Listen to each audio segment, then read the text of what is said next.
You don't have to have known someone personally to lose something when they die. Sometimes someone you've never met can leave such a mark on your life that when they're gone, something inside you goes quiet. And then you might feel almost embarrassed by your grief. Like, I didn't know them, but you knew their work. You knew that song that you played during a particular chapter of your life, or the films, or the books, or the performances, that voice that found you at exactly the right moment. So their work became woven into your own story, and then when they die, you're not actually grieving a relationship you had with them, but you're grieving something that helped shape who you are. And then you look around and you realize that you're not alone. There are thousands, in this case, millions of people who are telling their stories. This was the song, this was the movie, this is what they gave me. And suddenly, maybe for the first time in a long time, strangers are not really strangers anymore. We're gathering around the same absence, trying to understand what's changed. That's what humans do with death. We tell stories, we remember, and we try to make meaning together. And public grief does that on a massive scale because a person you've never met can become part of the emotional history of millions of lives, which shows us how connected we actually are.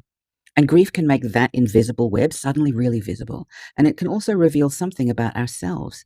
Grief shows us what we value. And I've been thinking about this a lot with Dolly Parton and Tim Curry and what their lives represented to me, because there's something about both of them that feels especially poignant right now.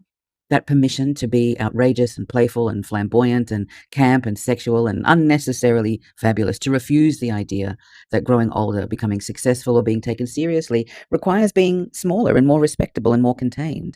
And Dolly especially gave us something even more complicated and beautiful than that, because she embodied an extraordinary commitment to making the world kinder than the one that she inherited. Her philanthropy and her literacy work, her support for children and communities, her commitment to education, her response to COVID and poverty, she repeatedly used her enormous cultural power to make other people's lives better. And there was a real social conscience there, deep concern for what happens to people who have less. And yet somehow she never seemed to believe that goodness required the elimination of pleasure, and she was committed to justice and still completely in love with rhinestones. She could devote herself to helping people and still be flirtatious and sexy and ridiculous and funny and curious and gloriously camp, and she didn't make us choose between being good and joyful. And I think that is part of what I am grieving, because living in a culture that so often separates these things as though seriousness is the price of caring.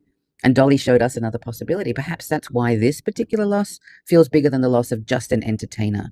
I'm grieving a cultural imagination in which joy and justice live together, where flamboyance isn't frivolous, and where pleasure isn't the opposite of goodness, where curiosity and generosity can live in the same body. And for me, that feels worth revering. I don't mean to turn grief into a lesson here, but some of these losses obviously simply just hurt. But I do want to ask what kinds of permission they gave us.